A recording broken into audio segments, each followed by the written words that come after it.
Hello, everybody, and welcome back.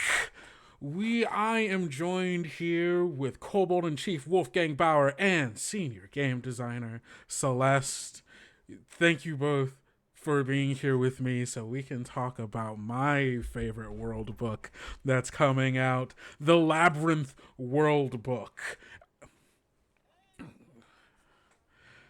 Yes. If you've been living under a rock and haven't heard us screaming from the rooftops about it for months it's since before the Kickstarter went live. And if you've missed all of the scouting party videos, there's so many things that you can go and watch to find out more about the Labyrinth World Book. But this will give us a chance to talk a little bit more intimately and also allow all of you to ask your questions as well.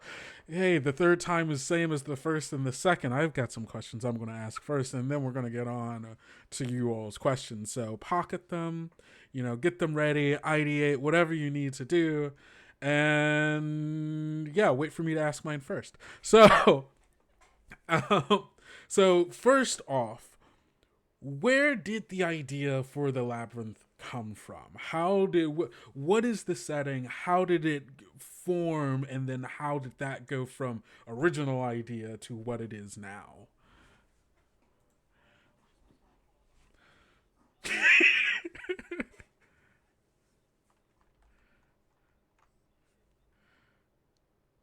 The Minotaurs talk about the Great Maze. Um, and I think that was the first seed and the first hint of it was in the Midgard setting. There's talk about the Great Labyrinth and the Minotaurs who go into the labyrinth in one place in Midgard, and then they come out of a different labyrinth in a different city, in a different town across the continent. Um, so all labyrinths are connected was like the beginning of this. And for a long time, because we were doing Midgard, Mm-hmm. that's all we needed, right? And Richard Green and Richard Pett both wrote things involving the Minotaurs and labyrinths, and that's as far as we took it until um, somebody said, and I don't remember, it might have been me, said, "Well, does the labyrinth connect beyond that? Where else does it go?" And I said, well, it could go anywhere. It could go out to what we call the worlds, right? It could go from Midgard to the Shadow Plane. It could go from Midgard to the Summerlands. And then I think at some point there was that whole thing about the Grimoire of the Void. You remember this, Celeste, right? Yeah, I'm definitely remembering because obviously when we started, Tales of the Valiant, it was going to be a real thing. Like we had this great game and we were talking about, okay, we really need like a home sort of setting for this, but we want it to be like Tales of the Valiant, which is adaptable and you can start playing now, right? And it can connect to a variety of rule systems and tables. And I think it was through these kind of conversations, like we were talking about some old products that like, were still on the shelf and we're like, do we bring these forward? Things like we had this book that once upon a time called Grimoire of the Void, right? That was going to be the big idea. But then when Tales of the Valiant sort of like came into being, we're like, okay, maybe not that, but maybe some of that. And then we were talking about like the labyrinth, and we had all this cool lore like from Midgard that Wolfgang suggested. And like the labyrinth had also been something that had come up a bunch in Deep Magic, which was Yes. actually my first like couple releases, the revamp of Deep Magic 1 and Deep Magic 2 as a full-time Kobold staff employee. So it was like, oh, talking about labyrinth magic and all of this stuff. And we're like, and it all sort of like came together into this perfect idea of like, let's create this setting that relies on so much of what we've already built, but has so much potential to connect to everything that is new, just like Tales of the Valiant as a system. So it all really fell into place and felt very organic, and like it made a ton of sense to have this master bridge world between worlds. Yeah, yeah. Oh, it's so cool. It's such a great idea for like a setting, and like thinking of all the different ways that it can bridge your world to all of the other worlds that you love and a bunch of new worlds that you And might just discover that you world. the Yeah. mystery potential of these kind of settings, right? Because the labyrinth is something in the psychology, all through history. Like you always see these mazes, these labyrinths, like the role they play in the human mind and our fears and, our exploration and adventure. It's just So evocative. It's totally tied to, the same things that make us interested in dungeons, right? Going into Hmm. the darkness, coming out the other side. Yeah. Um, Only here we're going into the labyrinth and we're coming out in another world. Hmm. So there's a little bit of fey aura around it, right? You're traveling between realms. And there's a little bit of multiverse in it, right? You're jumping between possibly totally different genres, right? You might Yeah. go from a high fantasy to low, or you might go from elves and dwarves to robots. You could jump anywhere through the labyrinth, right? It's all possible. Yeah. And then the design work for us was deciding, okay, what are the core worlds, right? Yeah. What's the heart of this setting? Anything's possible. Um, but what are the notes we most want to hit? Yeah, yeah, and it's I love this idea of the different core worlds, and then also all of these like other sprawling like 10,000 worlds. What was there anything that like what was the process like of choosing which one are the 10? Which are the 10? Hard. I assume Yeah. Midgard was like a no-brainer. Like Yeah, Midgard right. was Like the slam dunk, sure. yeah, we needed Midgard because of course, we love Midgard obviously at Kobold Press, so that had to be, one of the big bridges here. And we also picked up some of the other worlds that we've explored and loved. Like, I mean, the first book Wolfgang and I co-wrote together, Book of Ebb and Yes. Tides, is all about the mhm, Shadow Realms. So we're like, of course, we're going to put the Shadow Realms as one of the core worlds too. right. And then of course with that we're like, okay, well here's some confirmed stuff. Let's add the new around this, right, to enhance what we already have here. Some of that came from, we had this Kickstarter where we said, well, show us your worlds, Hmm. right? Hmm. Mhm. Which was fascinating too, because some fell very much in very similar sorts of buckets, but a few people went way out on a limb. Yeah. And Mhm. for our core worlds, we wanted some to be, well, like Midgard, pretty core heroic fantasy. And others we wanted to go pretty far out on a limb, right? So there's bits of the hells, there's celestial realms, there's the shadow realm. There's stuff like Cold Forge, right? Which is just about dead. The void has eaten most of it, but there's still reasons to go visit. Mhm. Um, so all of those worlds, it's like, well, we want to give people 9 or 10 flavors, and just like a shop full of ice cream, it's like you don't have to like all 10 flavors. You just got to pick your two favorite. We'll put them in. We'll put them in Yeah. a labyrinth, and that's the heart of your campaign, right? You might pick two different ones than I would, but Yeah, and we also did because this book, the design was so, we really wanted to introduce factions, like strong yes. factions. So a lot of Mhm. these world choices were faction driven, right? We knew we wanted to have a faction that was all about, this deep connection to the celestial realms and sort of that like paladin militant sort of like thing. So we're like, of course we need a world, like Celestia, right? Like we need Mhm. some kind of clear bridge for that. Or like the old ring worlds, we needed something that to tie to that strong primordial world for characters who wanted to play, their druids and their rangers, or for people who really were into, that faction. Yeah. So that really helped fill out and kind of round out the diversity of these core worlds. That's really really cool. And then I mean from the core worlds then when you go to okay, well we've got the central idea here. Right? Now And we're your just homebrew world can fit in Yeah. right next to those Yeah. 10. right. But then once you leave the core worlds, where are you? Right? Right. And at least in the labyrinth, I mean, it's clear that you're either exploring newly created worlds, uh, dangerous places full of treasure, the hells. Mhm. Um, but and Celeste, you know this, right? Like we wanted a place for the villains to hang, and the void was the obvious choice for that, right? The near void where it's like, well, this is still livable and breathable, and the deep void Hmm. where things get really sketchy really quickly. Yes. Um, so those worlds, void tainted worlds, are a big part of the setting, but most of them aren't someplace you linger, right? You There's certainly a don't want to be there. no, like that.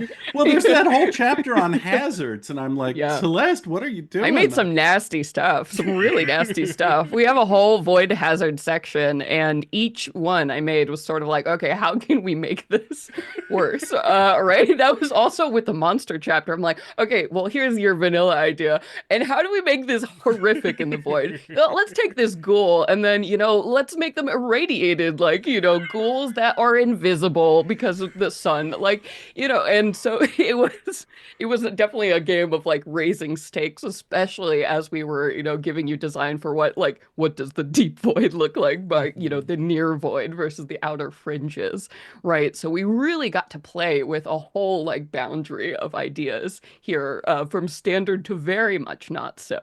Right? A lot of fun. Yeah. I mean, we made sure that there are places for people to hide, right? Like Yeah. the Smithy is one of those hub towns Yeah. where anyone can survive, where there are friendly resources, there are friendly people, the faction there, the keepers of the keys, you know, they're not a hostile bunch. And if you can help them out, they'll help you out. Um, it's not all one deadly creeping crawl. But No. the moment you leave these little bubble cities, the moment you leave the safety of certain tunnels, um, there's a reason the factions survive in the labyrinth, and newcomers, visitors, tourists, the ones who stumble into the labyrinth, often they don't make it. There's a lovely bit of lore from early on which nods back to Midgard, which is the first Minotaur to really discover the labyrinth. Well, he survived because he's a Minotaur and he's good at that. But he came back and he said, "Listen, I've got this thing," and he basically took a troop of Minotaurs saying, "We're made for this, right? This is the Yeah. kind of thing we can explore." And If there's anyone who can do it, it's right, us. it's us.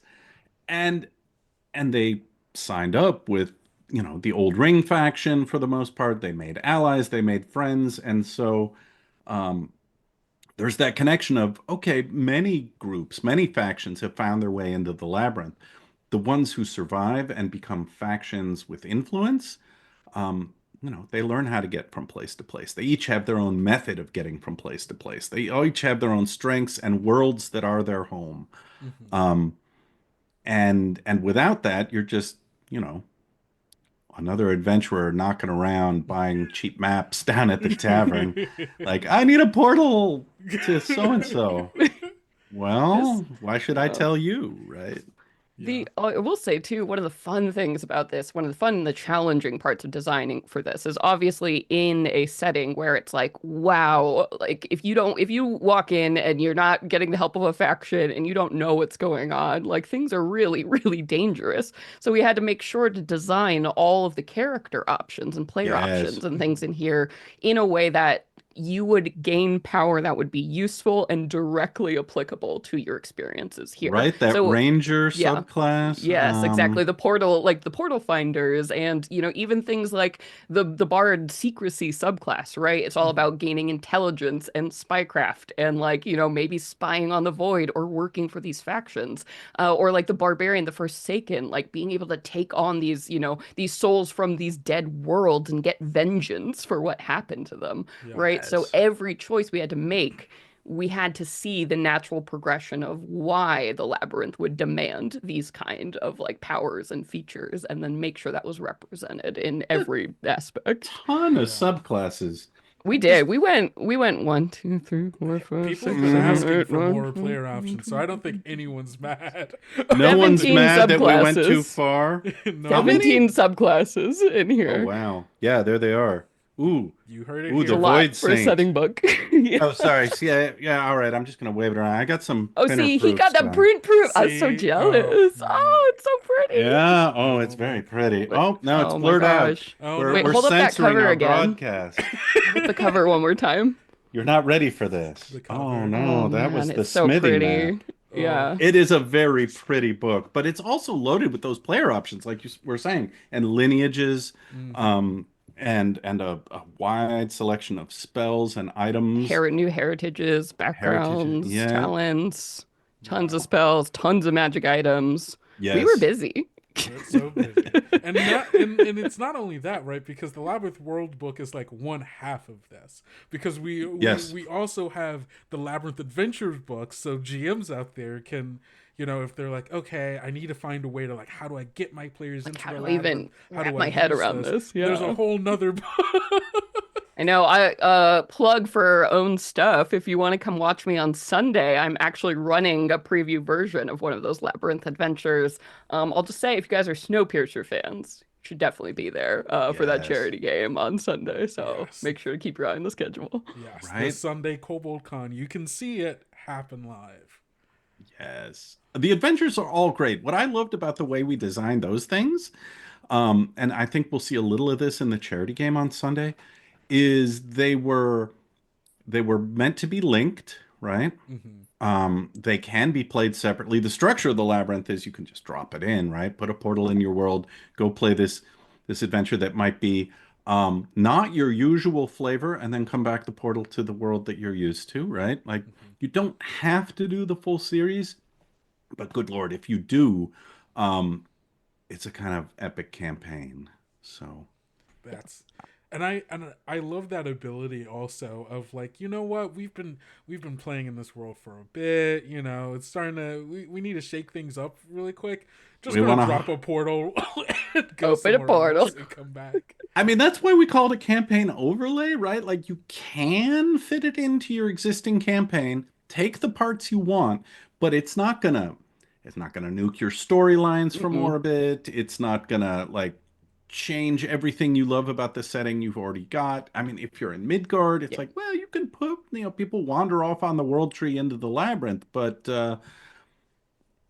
it's easy to come back. Yeah. Let's talk about that a little. What is a campaign overlay, and, like, how does it function with one's regular game? So this is a concept that Kobold Press has been doing for a while without quite calling it that. Mhm. Um, I think Waste of Chaos is another example of it, where it's tools and resources that slot into your existing game or the campaign builder.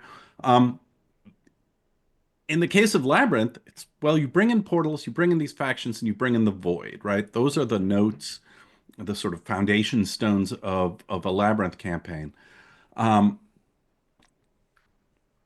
but you skim it on top of an existing world and existing campaign. You don't have to start over with a Labyrinth character if you don't want to, Hmm. right? I think that's the key point, is it's a layer added to what you already love in your existing game. And if you go to the hells of the Labyrinth, okay, those might be different from the way you've defined the hells so far. Right. But because it's just another world and another portal, you can say, well, apparently there are two sets of hells now, right? And do they even know about each other? Then your players are really in trouble. Oh. Yeah, they're really in trouble. You're always adding options, Right. and it's Yeah. not in any way constraining your campaign. Mhm. So it's But at the some, same time, it could be a it full, could. robust Oh my, setting if you just wanted to start from ground zero in the labyrinth. absolutely. Pick up the Hmm. Labyrinth Adventures book, start at level one, go to town. I mean, that's the way I'd run it. Yeah. But we're biased. We like it a lot. Yes. That's so good. And so, and we're getting close to the point where you all in chat can ask your questions. I've been logging a few of them, so keep them coming. Um, but like right before that, I want to ask, Yeah. what is each of yours favorite part of the labyrinth? It's so hard when you ask me I this. hate this Pick your question, but favorite. Uh, Pick your favorite child. Do it right now. mm, Live. mm. I will choose. It's hard. it is hard. Mhm. I'm gonna go, and I didn't even write it. This is Richard's contribution. I like the way he did the smithy for the Keepers of the Keys. It's a little bubble city. The keepers are, of course, the mystics, the wizards, the ones who know stuff. Mhm. And they've got the invisible archive and this index of worlds, and they've got all these resources that are mystical and magical and scrolls up to here. But what I love about it is they've got a little farmland. It's got a little pastoral section where like there's food. Um, And it just seems like such a cozy place. And then he's like, well, there's 5 gates, and they each lead to a completely different and disastrous kind of place. I'm like, wait, so it's home and it's cozy, but all the ways leading out of home go like, well, yeah, one goes pretty much straight to the hells. And I'm like, okay. One goes to the near void. Or, yeah, he was like, okay, but they're mystics and wizards. Why did they pick this location? Well, that was the place they could grow the bubble city they had, right? Inside the labyrinth, they were constrained. Um, and the way I'm a sucker for libraries and wizard colleges. So I love that stuff to begin with. There's something called the Invisible Archive, um, where, at the base level, it's like a Patreon for adventurers. The base level's free. You can visit the library and see stuff. Yeah. If you want to learn anything useful, there's a small fee tacked on a monthly basis, all right? Or you have to make a small donation to the library. If you really want the good stuff, oh, I'm sorry, you can only come in when you've earned a chit. You know, the keepers of the keys say you have security clearance for the highest levels of the library. And it's hierarchical and elitist and everything, but I'm like, yeah, I don't want to hand first level adventurers the keys to everything. Yeah. Make them You earn it. gotta prove it. The librarians need, be a good patron, and they'll help you out. So I think that's my favorite, just because I always loved wizards, and that's the most wizardly part of the labyrinth. That's so fair. What about you, Celeste? Yeah, okay. Well, I mean, one of the big things, like set of things that kind of comes to mind is also, I mean, building off of that great city and the keepers, because obviously, I made the Mechanist class for Tales of the Valiant, so all of the Uh-huh. stuff around that is so fun. Like we have a ton of fun new spells specifically that went in this book. Stuff like, column of cogs and like ways to, create like little construct minions. And like the Tinker Mechanist subclass is finally that little pet class you all have been asking for. It's here. Make your little guys and send them in there. This kind of stuff. And then all of the cool, we made a lot of like magic items that are like keys to different worlds, right? And like, how do you build that tech? Like, how do you pass, that magitech kind of feeling? That, and then equal love, I think. I really always am drawn to those stories about like celestials and, that sort of like void versus, Mm-hmm. celestial draw. So like really love all the faction stuff we came up with there and actually getting a look at the celestial realms and kind of getting to define a little bit more of like what that was. And we made some cool vehicles in this book too. Like the Styx gondola is my personal favorite. It's the super cool boat that's like tied to the blessings of Charon, and I just said like 10 things. And I could keep Oh, I've got going. like 9 more. All I haven't even said all the which is my. monster templates. Oh, we did so Yes. many. Meghan Markle and I worked together on a lot of these really, really cool monster templates to make anything from TOV feel like a great, labyrinth monster. Oh, Um, that's so Not good. to okay, mention the it's like Void 12 things. villains and the I know all the Void void villains. saints. I love the Void Saints. All They're the cultist so. templates we put in there. We put so many cool Turn anything into a cultist, right? Archmage yep. cultist template Pick your done. flavor of horrible. We've got a template before it. We're ready to go. Oh, the sisters of like the outer dark. Oh, I mean, evil space nuns. Like, Gotta love like Evil that's Space it's Nuns. sorry, void nuns. It's not space. That. It's space It's adjacent. they just like float on their cathedrals in the middle of this like evil plane, and just, I love them. They have the most glorious hats. I mean that They do have them. that. Speaking of it not being space, Yes. there Sure. is and it being more space adjacent. There is something that I think it's going to take me reading the book and like seeing the art. It's so I always forget that technically it's all underground and like in tunnels and such, which is such an Sure. interesting concept for like a world in which people just live and Yep. Mhm. like a lot of people are just are, and how those tunnels then like break off, like, oh, I open up a door and like and I'm in a field somewhere. Right? Well, this is where the bubble cities come in, Yeah. right? Like the Yeah. smithy. You come out of the tunnels, you're like, oh, I'm in a city. And then you realize this city isn't very big and the rest of the world seems to be missing, right? Like they got a couple of groves of pear trees and some potatoes over here. That's great. That's better than being in a tunnel. But where's the rest of it? Where's the oceans? It's like, well, We didn't get It's a that very far. small world. Yeah. Yeah. Well, and that's what's so interesting. And I think it challenging at first until you pass over that wall of like, oh, I really can do anything with this, right? When you're like, Mhm. okay, Bubble City, but this world has a sun, but this one, and then like the river Oh, Styx some are goes through regular these, worlds, but right? how, Midgard's right? a But it's totally normal flat planet. right? But it's there are so many opportunities and we give you so many tools to introduce how these worlds connect to each other. Like there are a Yes. thousand different ways to travel the labyrinth, just as there are a thousand different destinations to reach through the labyrinth. Mhm. But they And fit into certain finding, yeah, buckets. We've helped yeah, define it and put yeah. mechanics You know, around it. your doors, your portals, your rivers, your ways, your planes, like, and it really is something that can adapt to whatever kind of group you have and what you're really interested in and the characters you're interested in. There's many, many ways. Yeah. I love it. I mean, that. So I think this is a great lead into a question that I've seen both on Twitch and YouTube in various ways. How do you find your way about the labyrinth? Like, are there Mm, specific tools, vehicles? What do the travel yes. mechanics look like? Yes. Yes. Yes to all of those. I mean, there Yeah. are Mhm. specific vehicles. Celeste, you did a bunch with A bunch vehicles. of them. I love my There's vehicles. stuff like portal detectors and void detectors that will tell you what's around you. There's the whole keys section. And I think of it as each one of the factions has a preferred method of travel, right? Mhm. They all have mastered some way of getting around. Like the Keepers of the Keys, they're big into portals, right? Gateways, portals, information, Magic knowledge, technology that can get you from place to place and all the right? security concerns and ways they have to deal with that. Yeah.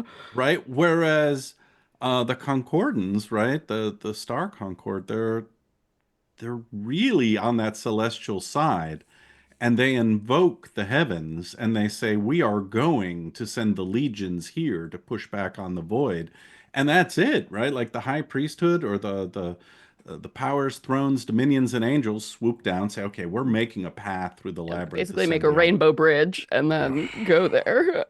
So Like for they all you can't do Super it Mario often. fans. Yeah, Yeah. but exactly. So they build their bridges and they're temporary. Whereas the keepers build them slowly and the portals stick around till somebody breaks one.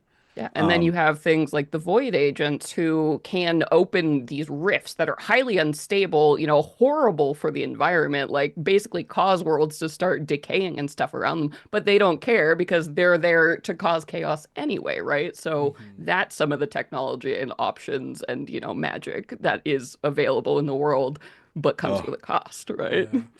the old ring, of course, have been around the longest, right? The giants, the minotaurs, the druids, and they grow their path from place to place, right? Like the The world world tree. trees, yeah.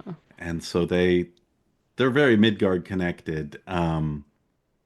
But yeah, if you know your way around the world tree, the old ring knows, we can get you to that world or And most they worlds. also, yeah, they also tend the trees, and so they can build those branches and point them, right? Like slowly, so slowly over time, they're like, growing things where they need and sprouting new places. And, it's slow but consistent. So they all kind of, each faction, each way has its own like drawbacks and, benefits. Yeah.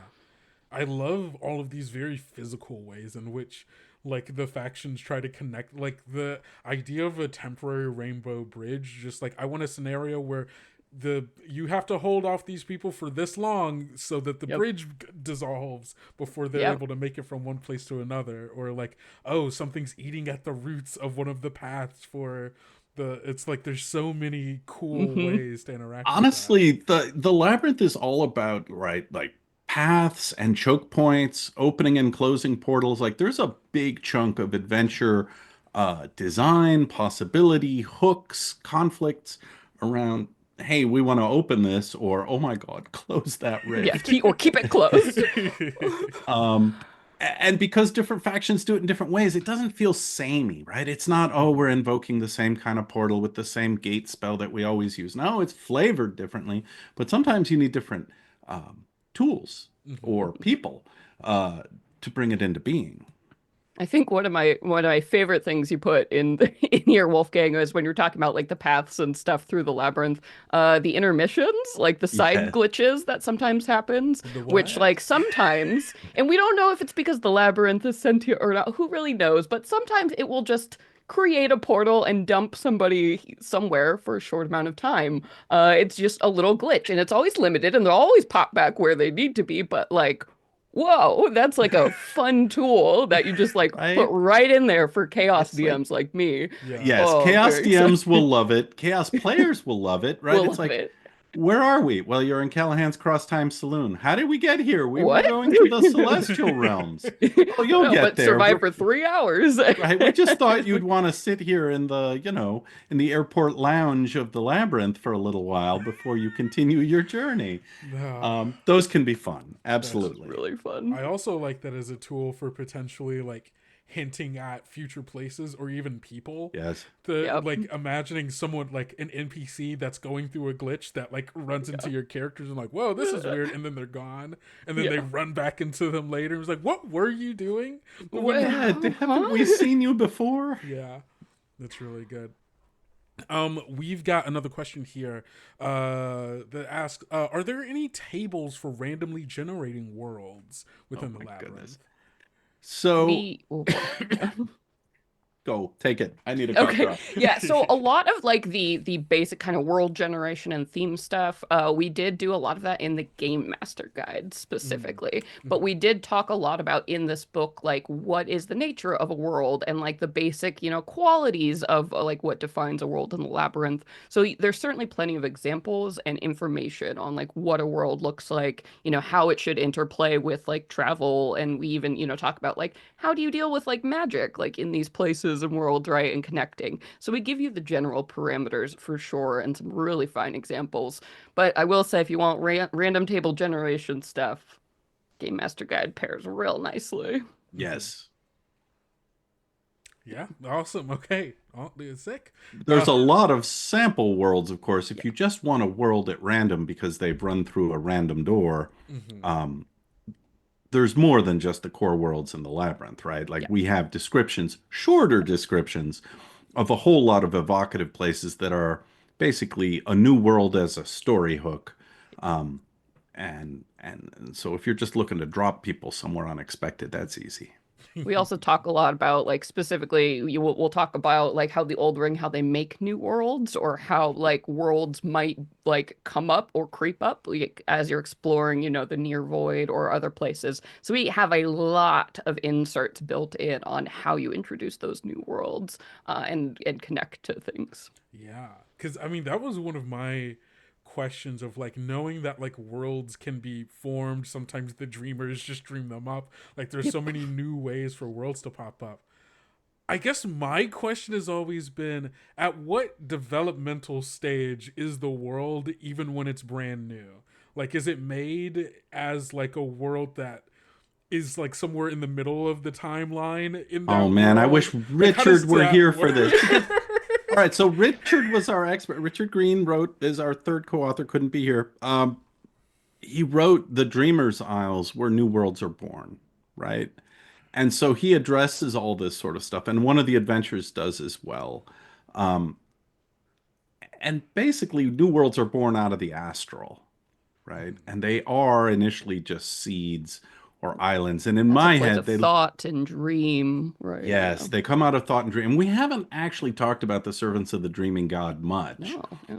but they're the ones who have the best handle on this, right? Dreaming new worlds into existence. That's what that faction is about. Mhm. And they're a little less physical and more metaphysical than the other factions because they're somewhere between a hippie carnival and Cthulhu lies dreaming. Yeah. They're Yeah.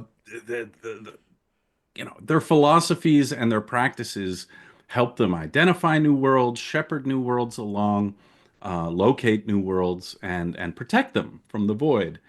Um, and in my head, at least, when they find a new world, it looks like one of those old-timey cartoons with one coconut tree and a little island. Like that's it. And it's a baby world, and it grows and it grows and it comes out of the astral and it becomes a larger and larger thing.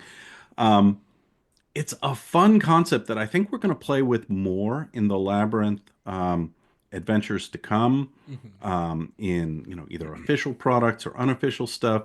If the servants of the Dreaming God are a thing that appeals to players, they're going to ask, okay, I want to make my own world, or I want to go find a new world being born. Give us more details, and I would love to have the bandwidth and the opportunity to put together faction books for each of those groups, additional Yeah. magic for each of them. But we're still here waiting for the world book to Yeah. to hit the warehouse. So maybe I'm getting ahead of myself. But I think it's a great hook for further adventures and for game masters to decide for themselves. Okay, worlds are born out of the astral sea. Well, I'm gonna define how that works for my labyrinth. Yeah. Yeah. I think what I like, there's a lot of built in here because when I imagine like this whole process for the dreamers, which is a totally different answer, I get meta with this, right? Like if we as people, as game masters, can incept worlds that are in the middle of, historical development, thousands of years in the making, and have all of this history and all this space, why not the dreamers dreaming those worlds like us, birthing worlds into creation? Are we as game masters really just dreamers in the labyrinth? Man, it can just go, keep going. Inception. And that's why Yes. also that faction is so interesting and mysterious and a little bit scary because Right. no one really knows the edge of their power. Uh, which I think is why they're one of the more interesting factions, right? Villains don't quite know what to do with them. The other factions don't quite know what to do with them, but clearly they have some kind of idea, like some kind of cosmic intuition about what's going on. Right. Yes. Because I, I don't know why in my mind immediately I was like, okay, what if one like an archdevil was like, I'm going to kidnap a group of dreamers and I'm going to force them to dream up a Dream world of like world, an yeah. army for Mm. me that like already knows exactly what I want to do. Like there's so many avenues for like the ways in which they could use that power, but other Hmm. people would try to exploit it. Yeah. I think the Yeah. labyrinth is perfect for those kind of high concept Oh yeah. stories, Oh right? yeah. We can tell those, the big dreams, the little dreams. And there's also a lot of weird, quirky stuff. Mm-hmm. The NPCs, and we tried to make sure every NPC had something about them that would make people come back and visit them again. Um, One of them, and again, it's Richard, is called the Bubbler. Oh, the bubbler. And the Bubbler has a well. And you can find the Bubbler's well in the Guide to the Labyrinth, the PDF only release that we did before the whole world book. It's in there. But Richard said, I have some ideas to develop this character. Um, and before long, the Bubbler became this, I don't want to say demonic, Aberrant. aberrant. Yeah, that's a good one. Aberrant figure, right? With a lot of like spawn of the Bubbler. And Yeah. this well is, Yeah.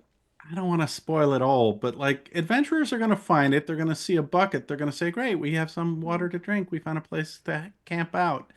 And then they're going to meet this guy. And the servants of the Dreaming God probably get along with him famously. I think Yeah.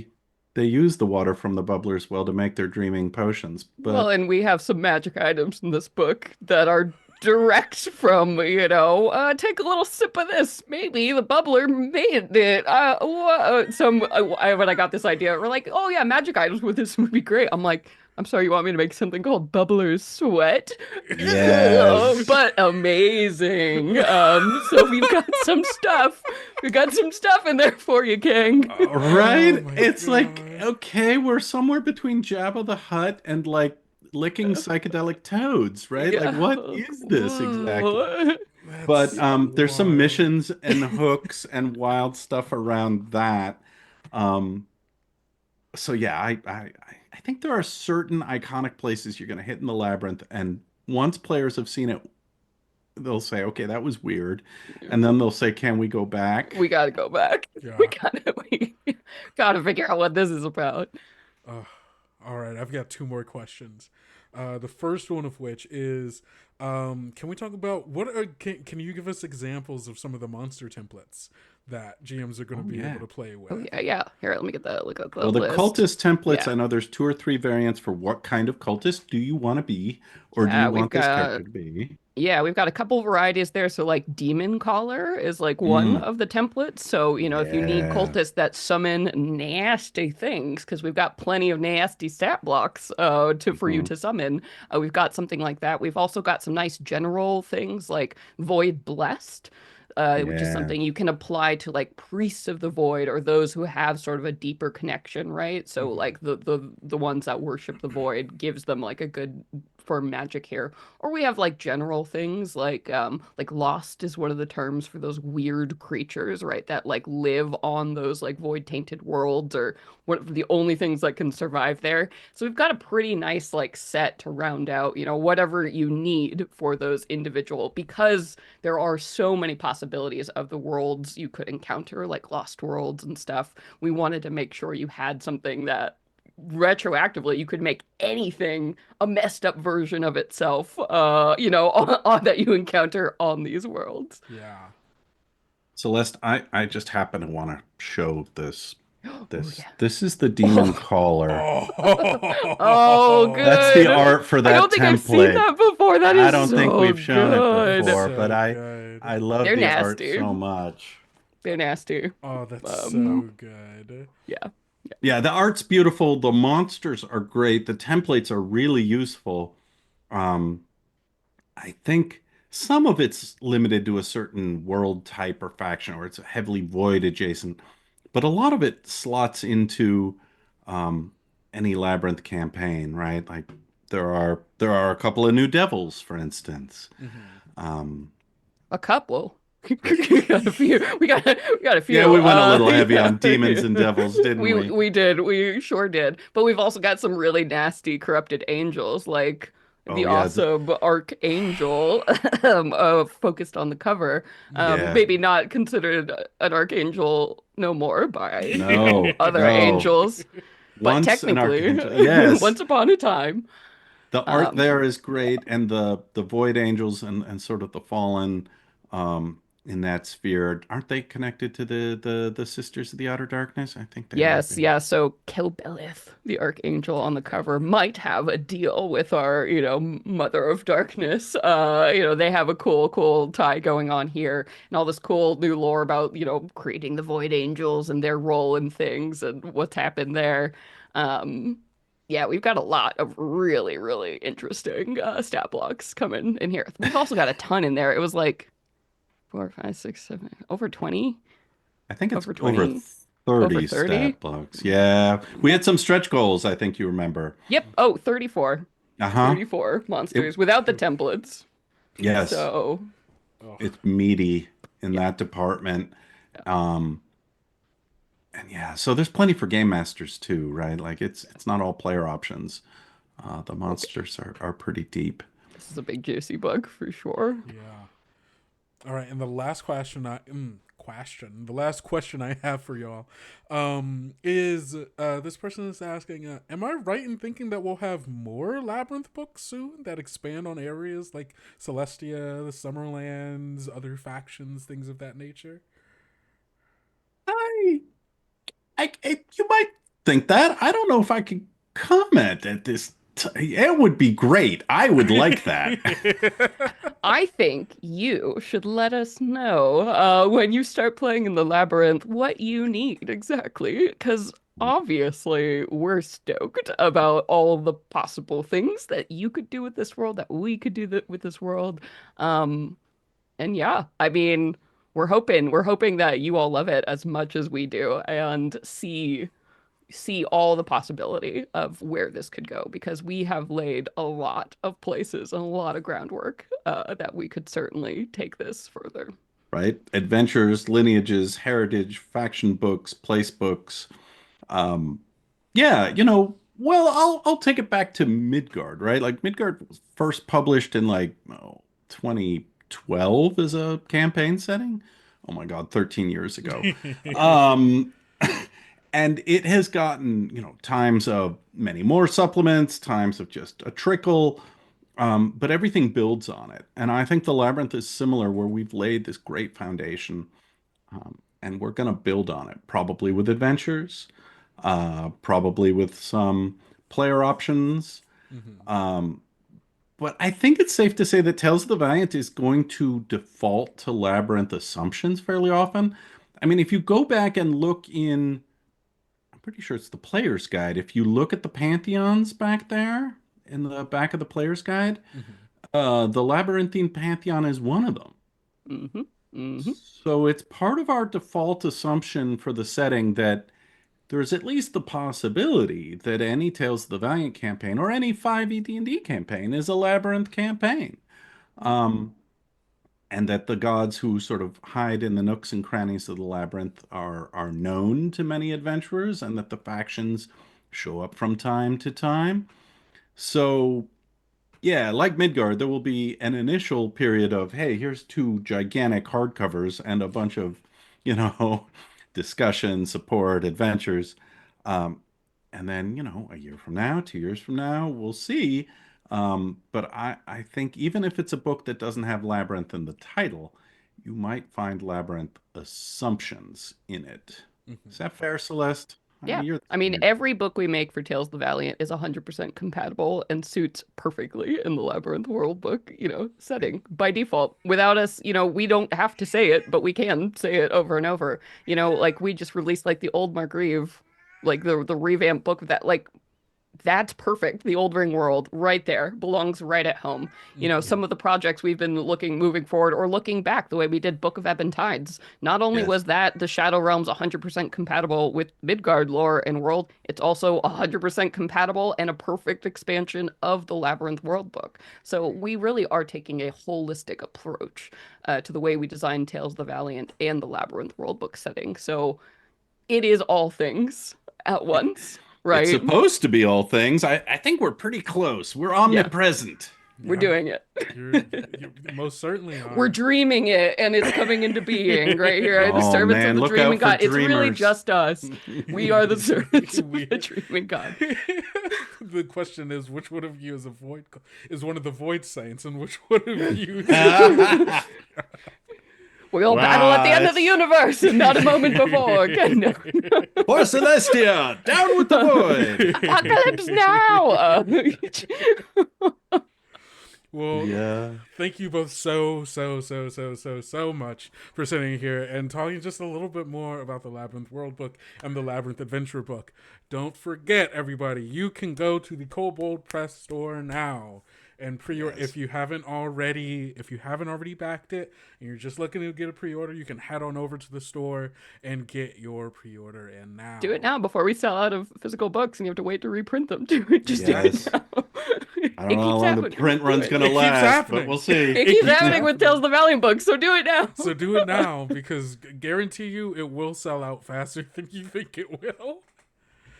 All right. Well, thank you all so much. We're going to be taking another break. At the around the top of the hour, we will be back for a little quiz show of What's That Monster, where we're going to see how good are you at remembering or maybe just digging through your books to figure out Real which quick. monster is what. So we'll be back with that again at the top of the hour. See y'all then. Bye, folks. Last of